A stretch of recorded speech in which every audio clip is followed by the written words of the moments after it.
Hello students, स्वागत है आप सभी का हमारे यूट्यूब चैनल पर जिसका नाम है सौरभ क्लासेस। आज मैं जेपीएससी बीपीएससी मुख्य परीक्षाओं के लिए राजनीति विज्ञान से काफ़ी महत्वपूर्ण विषय प्रधानमंत्री अर्थात प्राइम मिनिस्टर, उनकी नियुक्ति, अधिकार और कार्यों को लेकर आपके सामने उपस्थित हुआ हूँ। तो चलिए शुरू करते हैं। भारतीय संविधान के अनुच्छेद 74 के अनुसार राष्ट्रपति को सहायता और परामर्श देने के लिए एक मंत्रिपरिषद होगी जिसका प्रमुख प्रधानमंत्री होगा। भारतीय संविधान में प्रधानमंत्री का पद विशिष्ट महत्व का है। भारतीय प्रधानमंत्री अमेरिकी राष्ट्रपति तथा ब्रिटिश प्रधानमंत्री के समान शक्तिशाली है जब तक उसे लोकसभा में समर्थन रहता है, वह अपने पद पर कायम रहता है। अनुच्छेद 75(1) में के अनुसार प्रधानमंत्री की नियुक्ति राष्ट्रपति द्वारा की जाती है, परंतु प्रधानमंत्री की नियुक्ति में राष्ट्रपति स्वतंत्र नहीं है। राष्ट्रपति केवल उसी व्यक्ति को जो लोकसभा में बहुमत प्राप्त दल का नेता हो प्रधानमंत्री नियुक्त कर सकता है, परंतु दो परिस्थितियों में राष्ट्रपति प्रधानमंत्री को नियुक्ति करने में स्वविवेक का प्रयोग कर सकता है। पहला यानी प्रथम, जब लोकसभा में बहुमत प्राप्त दल का कोई स्पष्ट नेता नहीं हो, और द्वितीय, जब लोकसभा में किसी भी राजनीतिक दल को स्पष्ट बहुमत प्राप्त ना हुआ हो।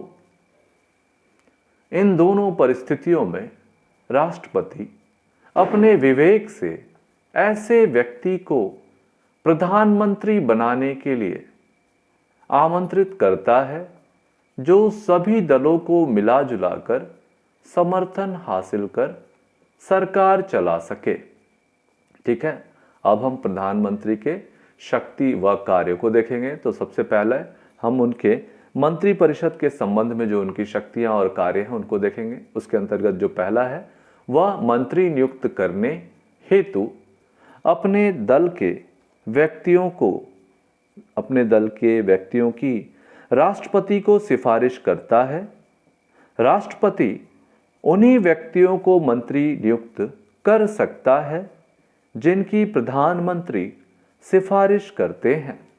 दूसरा, वह मंत्रियों को विभिन्न मंत्रालय आवंटित करता है और उसमें फेरबदल कर सकता है। तीसरा, वह किसी मंत्री को त्यागपत्र देने अथवा राष्ट्रपति को उसके बर्खास्त करने की सलाह दे सकता है। चौथा है, वह मंत्रिपरिषदों की बैठकों की अध्यक्षता करता है तथा उसके निर्णयों को प्रभावित करता है। पांचवा, वह सभी मंत्रियों की गतिविधियों को नियंत्रित, निर्देशित करता है और उनमें समन्वय रखता है। छठा, वह पद से त्यागपत्र देकर मंत्रिमंडल को बर्खास्त कर सकता है, अर्थात प्रधानमंत्री मंत्रिपरिषद का प्रधान होता है। जब वह त्यागपत्र दे अथवा उसकी मृत्यु हो जाए तो मंत्रिपरिषद स्वयं ही विघटित हो जाती है। अब हम प्रधानमंत्री के राष्ट्रपति के संबंध में जो उनके कार्य हैं और या अधिकार होते हैं उनको देखेंगे। उसके अंतर्गत प्रधानमंत्री राष्ट्रपति एवं मंत्रिपरिषद के बीच संवाद की मुख्य कड़ी होता है। संघ के कार्यकलाप के प्रशासन संबंधी और विधान विषयक प्रस्थापनाओं संबंधी मंत्रिपरिषद के सभी विनिश्चय राष्ट्रपति को संसूचित करता है, यानी उसे उसके बारे में जानकारी प्रदान करता है। दूसरा, राष्ट्रपति द्वारा प्रशासन एवं विधान से संबंधित जानकारी मांगे जाने पर वह उन्हें जानकारी देता है। तीसरा, किसी भी विषय को जिस पर किसी मंत्री ने विनिश्चय कर दिया है किंतु मंत्रिपरिषद ने विचार नहीं किया है, राष्ट्रपति द्वारा अपेक्षा किए जाने पर परिषद के समक्ष विचार रखता है।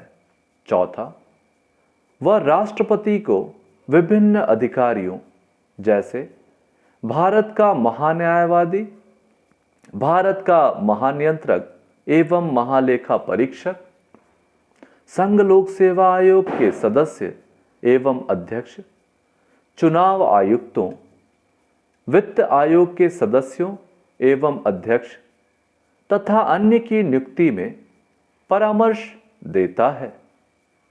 आगे बढ़ते हैं, प्रधानमंत्री के संसद के संबंध में जो कार्य हैं उनको देखेंगे। पहला है, वह राष्ट्रपति को संसद का सत्र आहूत करने एवं सत्रावसान करने का परामर्श देता है। दूसरा, वह कभी भी लोकसभा विघटित करने की सिफारिश राष्ट्रपति से कर सकता है। तीसरा, वह सभा पटल पर सरकार की नीतियों की घोषणा करता है। अब प्रधानमंत्री के अन्य शक्तियां एवं कार्यों को देखते हैं। उसके अंतर्गत पहला है, वह नीति आयोग, राष्ट्रीय विकास परिषद, राष्ट्रीय एकता परिषद, अंतर्राज्यीय परिषद और राष्ट्रीय जल संसाधन परिषद का अध्यक्ष होता है। दूसरा, वह राष्ट्र की विदेश नीति को मूर्त रूप देने में महत्वपूर्ण भूमिका निभाता है। तीसरा, वह केंद्र सरकार का मुख्य प्रवक्ता है। चौथा, वह आपातकाल के दौरान राजनीतिक स्तर पर आपदा प्रबंधन का प्रमुख है। पांचवा, देश का नेता होने के नाते वह विभिन्न राज्यों के विभिन्न वर्ग के लोगों से मिलता है और उनकी समस्याओं के संबंध में ज्ञापन प्राप्त करता है। छठा, वह सत्ताधारी दल का नेता होता है। सातवां, वह सेनाओं का राजनीतिक प्रमुख होता है, इत्यादि।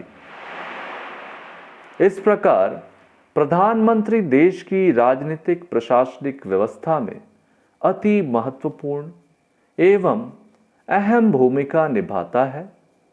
डॉक्टर भीमराव अंबेडकर ने कहा है, हमारे संविधान के अंतर्गत किसी कार्यकारी की यदि अमेरिका के राष्ट्रपति से तुलना की जाए तो वह प्रधानमंत्री है, ना कि राष्ट्रपति।